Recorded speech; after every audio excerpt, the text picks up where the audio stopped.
Dias. Senhor presidente, senhores senadores, pretendo hoje fazer uma abordagem sobre a importância da Comissão Parlamentar de Inquérito. Nós sabemos que há uma descrença em relação à CPI. Já se consagrou como pizzaria. É isso que nós ouvimos reiteradamente. Toda CPI termina em pizza. Nada mais injusta do que esta afirmação. Aliás, aqueles que procuram desqualificar esse instituto fundamental no exercício da atividade legislativa, que é a CPI, certamente, sem que se apercebam, estão fazendo o jogo do interesse dos desonestos. Quem detesta a Comissão Parlamentar de Inquérito é o desonesto. Aqueles que procuram acobertar falcatruas, ilícitos praticados, aqueles que colocam debaixo do tapete a sujeira que há na vida pública brasileira, detestam Comissão Parlamentar de Inquérito. Eu vou, logo a seguir, falar dos resultados financeiros de uma CPI que presidi no Senado Federal, a CPI do futebol.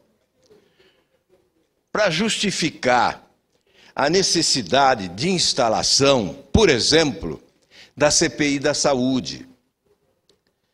Diziam milhões, em anos bilhões de reais, da saúde do povo brasileiro, que deveria ser a suprema lei. Recentemente, a CGU revelou desvios da ordem de 600 milhões de reais nos repasses equivalentes apenas a 2% do total dos repasses transferidos aos municípios brasileiros. Portanto, os valores são agigantados, estão roubando dinheiro que salva vidas. Ainda ontem, mais uma vez, a televisão mostrou o drama vivido por doentes em hospitais do país. Constantemente a imagem choca. Seres humanos amontoados em corredores de hospitais, aguardando uma assistência que não chega, porque muitas vezes, antes dela, chega a morte. E nós estamos aqui, fazendo discurso, esperando que algum milagre aconteça. Porque a proposta de se debater saúde no país tem sido rejeitada. Debater para valer. De nada adianta um senador vir à tribuna, fazer um discurso e depois se negar a assinar uma CPI. Por que não assinar uma CPI? Por que não instalar uma CPI para investigar o que está ocorrendo na administração da saúde pública no Brasil? E incursionar também para o setor da saúde, para o setor privado na saúde, com planos de saúde que não atendem àqueles que pagam regularmente os seus planos de saúde. Enfim, nós estamos tentando uma CPI mista porque achamos que devemos comprometer as duas casas do Congresso Nacional, realizando primeiramente o diagnóstico e depois apresentando propostas de solução. O caos está instalado, é visível, é indiscutível que é caos. O Banco Mundial realizou estudos e demonstra que o problema da saúde no Brasil não é de dinheiro, é de organização, de planejamento, de competência, de gerenciamento, é sobretudo de honestidade, porque há desvios que comprometem a eficiência do serviço de saúde pública no nosso país. Portanto, nós estamos propondo essa CPI e queremos que os deputados federais viabilizem esta CPI. No Senado já alcançamos o número necessário para a instalação da CPI. Se não houver recuo, se não houver retirada de assinaturas, nós temos o suficiente no Senado Federal. Estamos dependendo agora da aceitação da Câmara dos Deputados. Nós voltaremos a esse tema. Eu repito, saúde deveria ser o debate da década. Nós estamos devendo muito à população brasileira. E não há nenhuma justificativa para não se instalar esta CPI. Não há aqui nenhum propósito de atingir o governo federal. Até porque uma CPI da saúde vai envolver governos estaduais e governos municipais de todos os partidos políticos. Não é uma CPI dirigida. É uma CPI de quem também sofre diante das mazelas que enfrentam o povo brasileiro sem a assistência médico-hospitalar adequada. Vou falar de um assunto que traz à tona também uma medida provisória que está na Câmara dos Deputados. A medida provisória da Copa ganhou esse apelido porque pretende flexibilizar a legislação de licitações e, sobretudo, estabelecer o segredo em relação a números, a valores orçamentários. Ouvimos da presidente Dilma uma justificativa pueril. O segredo em relação ao orçamento das obras deve se dar para não favorecer a formação de cartel por parte das empresas empreiteiras de obras públicas. Ora, senhor presidente, nós sabemos, senadora Thaídes e Vossa Excelência, que é do ramo, sabe, os empreiteiros têm todas as informações, têm acesso privilegiado a todas as informações. Na verdade, o governo não esconderá dos empreiteiros, esconderá do povo brasileiro, do contribuinte, esconderá, quem sabe, do parlamento, dos órgãos de controle e de fiscalização dos empreiteiros, não esconderá. Portanto, esta justificativa para o segredo é uma justificativa singela para que possamos aceitar. Na verdade, não há como não radicalizar. Trata-se da institucionalização do roubo em segredo. Trata-se, se desejarem a utilização de outro termo que expresse a indignação, trata-se da oficialização da rapinagem em segredo. Ou seja, grandes empreiteiros ganham esta Copa do Mundo. O Brasil perde. O Brasil perde porque o legado não é aquele que gostaríamos de receber. Certamente, depois da realização da Copa do Mundo, seja quem for o campeão nos campos, nós já teremos campeões fora dos campos, as empreiteiras de obras públicas que puderam ganhar porque abriram portas e janelas para a corrupção.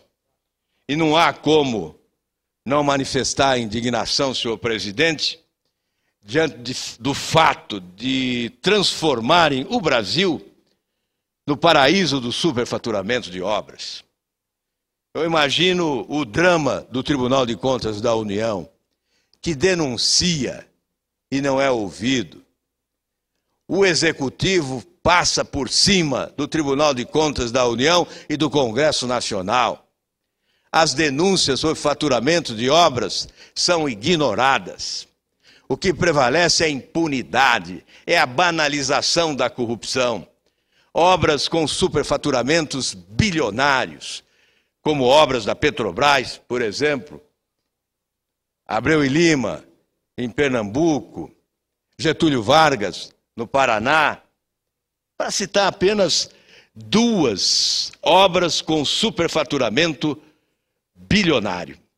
Enfim, senhor presidente, ouvido o presidente Sarney, que entende, deva o Senado rejeitar esse dispositivo que torna secreto o orçamento das obras. Não basta, senador Pedro Simão.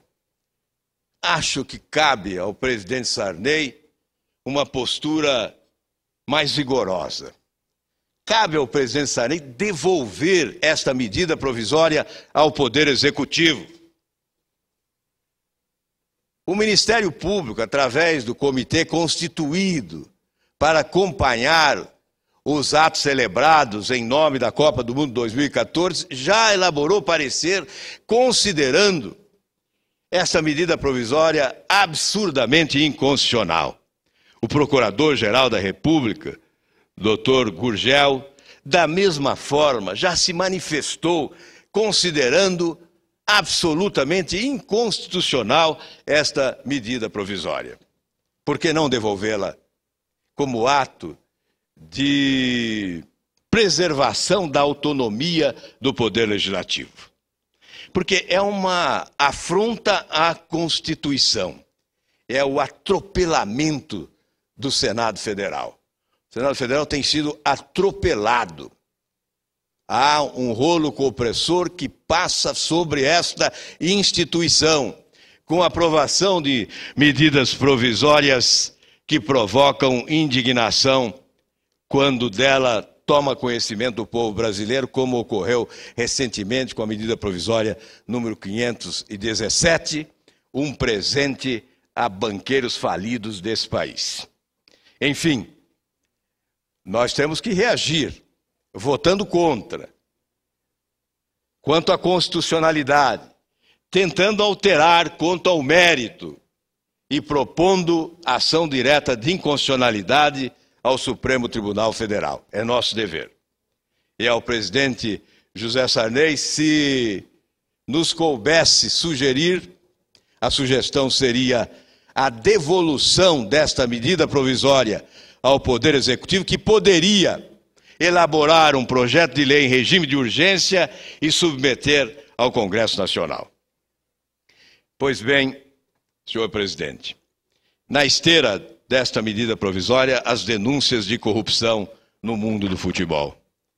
Denúncias através da BBC de Londres, denúncias que ganham repercussão internacional envolvendo dirigentes do futebol brasileiro, especialmente o presidente da CBF, Ricardo Teixeira.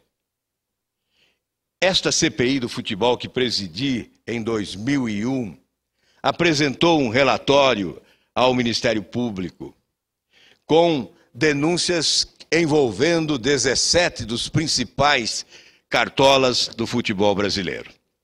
O Ministério Público acolheu as denúncias, instaurou os procedimentos, denunciou e as ações tramitam na Justiça Federal. Algumas foram julgadas, outras não. Os expedientes protelatórios são utilizados com muita habilidade por especialistas regiamente pagos, muitas vezes com o dinheiro da corrupção. Para aqueles que imaginam a CPI nada resultou, nenhum benefício ofereceu, quero ler o relatório que solicitei da Receita Federal no último dia 15 de abril, sobre os desdobramentos da CPI do futebol. Diz aqui num dos parágrafos: foram realizados 40 procedimentos fiscais em decorrência da CPI do futebol. sendo 24 procedimentos de fiscalização e 16 procedimentos de diligência, cujo resultado alcançou o montante de R$ 129.400.386,04. Portanto, esses recursos voltaram para os cofres da União. São recursos oriundos de crime contra o sistema tributário nacional praticados por clubes, dirigentes, empresários de jogadores, até técnicos de futebol e jogadores de futebol, que foram alcançados pela investigação desta CPI. Portanto, são mais de 129 milhões de reais que esta CPI ofereceu de ganho para o povo brasileiro. E para aqueles que diziam, só gastam, essa CPI custou o quê? Cerca de 100 mil reais de despesas. E resultou só aqui mais de 129 milhões de reais. Portanto, é preciso que respeitem esta instituição. É preciso que valorizem a comissão parlamentar de inquérito.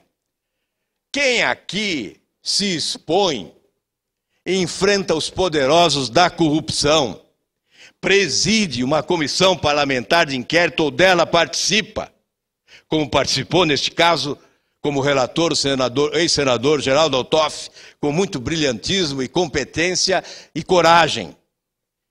Essas pessoas não podem ser submetidas ao achincalhe daqueles que dizem que são pizzaiolos a produzir pizzas no Congresso Nacional, porque isso não é verdade. Isto não é verdade. E vamos rapidamente a uma parte do relatório que solicitei ao Banco Central do Brasil sobre as providências adotadas por esta instituição como decorrência das denúncias da CPI do futebol. Eu resumo. Possibilidades em alguns casos que se levantassem indícios de ocorrência de ilícitos cambiais nas transações, uma vez que as operações em moeda estrangeira não foram conduzidas em bancos autorizados a operar em câmbio no país, contrariando o disposto no artigo 1º do Decreto 23.258/33. Os indícios de ocorrência, as recomendações do Banco Central foram dirigidas ao Ministério Público Federal. Os indícios da ocorrência de crime previsto no artigo 21, parágrafo único, da Lei nº 7.492, de 86, nas operações de empréstimo contratadas pelo senhor Ricardo Terra Teixeira, bem como os indícios de crime previsto no artigo 11 da Lei nº 7.429, praticado pelo senhor Eurico Ângelo de Oliveira Miranda, foram comunicados por esse Banco Central ao Ministério Público Federal. E o Ministério Público Federal adotou as providências e denunciou. As ações tramitam no Poder Judiciário, na Justiça Federal, algumas delas paralisadas. Em relação a esta questão criminal, as providências foram adotadas com eficácia, desde a CPI, passando pelo Banco Central, pela Receita Federal, até o Ministério Público Federal. A lentidão dos procedimentos fica por conta do Poder Judiciário.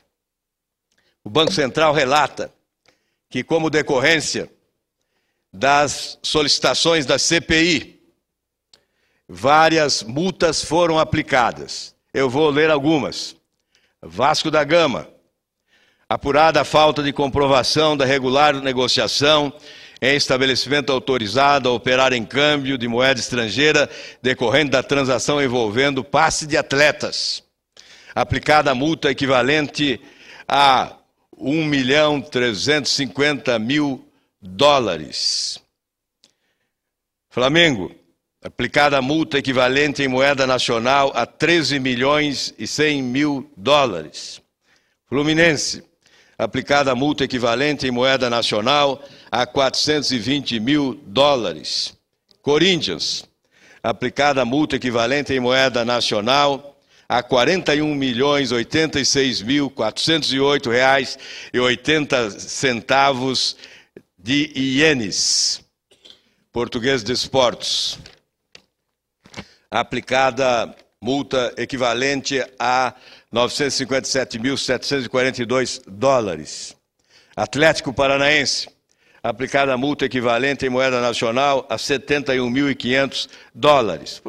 Portanto, são alguns dos clubes que foram penalizados com multas em razão de transações celebradas de forma irregular com a negociação de atletas de futebol profissional com clubes do exterior.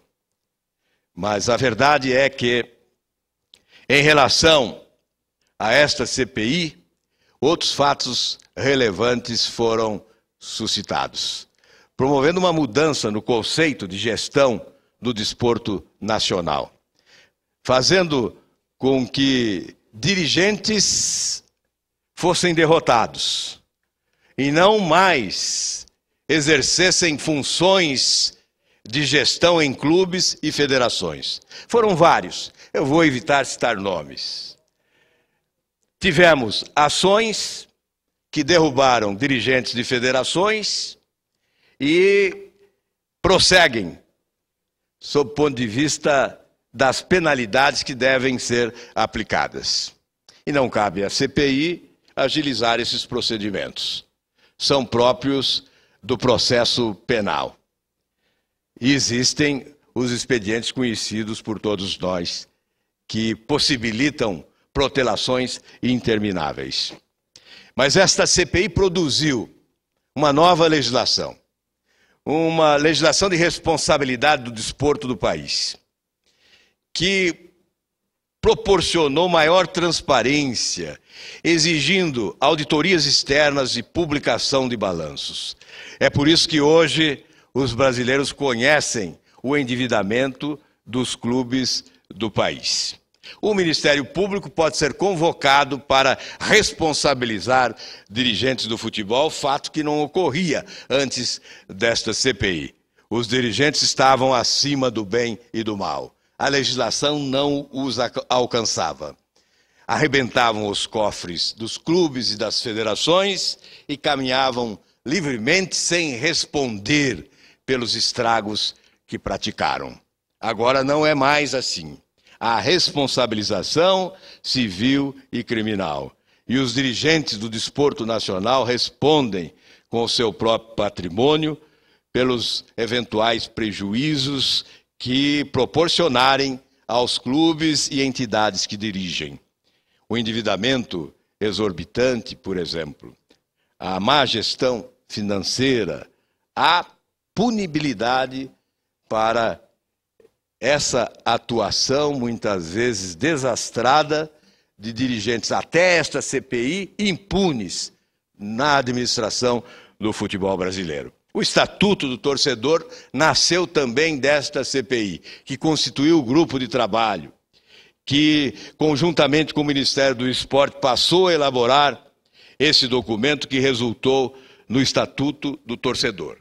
Enfim, recentemente promovemos alterações nesta legislação do desporto. Muita coisa mudou. Mudou o conceito de gestão. Há, de certa forma, maior correção na aplicação dos recursos dos nossos clubes, mas ainda há muito a fazer.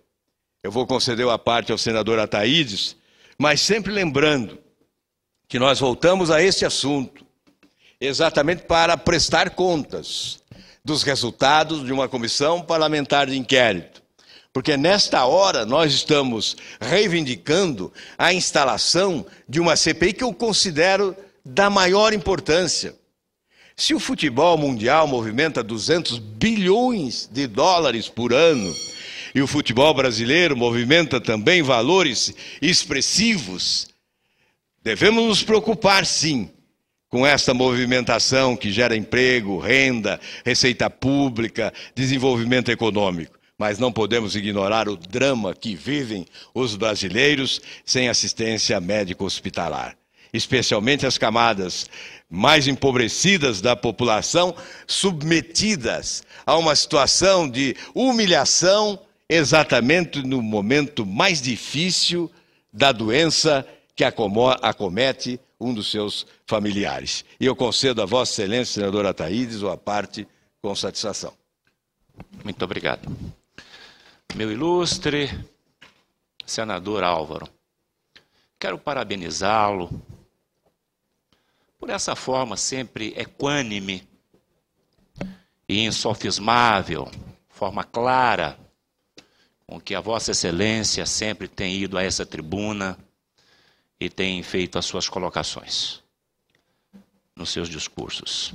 Belíssimos discursos. Quero parabenizá-lo. E, senador Álvaro, a nossa saúde nessa última década, ela está realmente na UTI. É lamentável. É lamentável porque o povo sabe disso. Enquanto a gente percebe que bilhões e bilhões e bilhões estão sendo transferidos, estão sendo desviados, e etc. Enfim, crianças e crianças, idosos, estão morrendo nas filas. Nem acesso aos leitos eles os têm. Essa última reportagem que nós vimos essa semana são de grandes cidades, das nossas grandes capitais.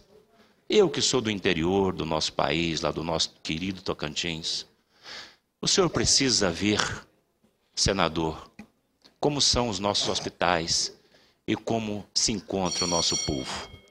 E quero dizer, finalmente, o seguinte: essas obras inacabadas que o senhor colocou, que eu estou buscando informações, só para mim ver o tamanho da monta em termos financeiros, mas imagino eu que seja algo muito acima de trilhão. Eu fico imaginando esse trilhão, ou esses trilhões, hoje levado para a nossa saúde pública. Quantas vidas poderiam ser recuperadas? Isso deixa a gente extremamente indignado. E às vezes eu me sinto aqui, eu que acabei de chegar nessa casa, às vezes eu me sinto impotente diante de um quadro tão caótico como esse da nossa saúde pública. Eu fico, às vezes, sem palavra diante de tal situação. Muito obrigado, meu Eu que agradeço, senador Ataídes. Meu senador. Certamente, se realizássemos esta CPI da saúde, revelaríamos desvios incríveis. Mas o mais importante do que a revelação do desvio seria a apresentação de uma proposta competente que pudesse atender às expectativas da população de ter o acesso a um serviço de saúde pública de qualidade. Enfim, nós vamos continuar esta luta a favor da instalação de uma CPI para iniciarmos um grande debate. Eu repito, deveria ser o debate da década. Os Estados Unidos realizou recentemente um grande debate e adotou um novo modelo de prestação de serviços na área de saúde ao povo norte-americano. O Brasil está necessitando dessa providência. Estabelecermos aqui o cenário para um grande debate nacional, a fim de que possamos oferecer resposta às expectativas do povo brasileiro em relação à saúde pública, que deveria ser a suprema lei. Muito obrigado.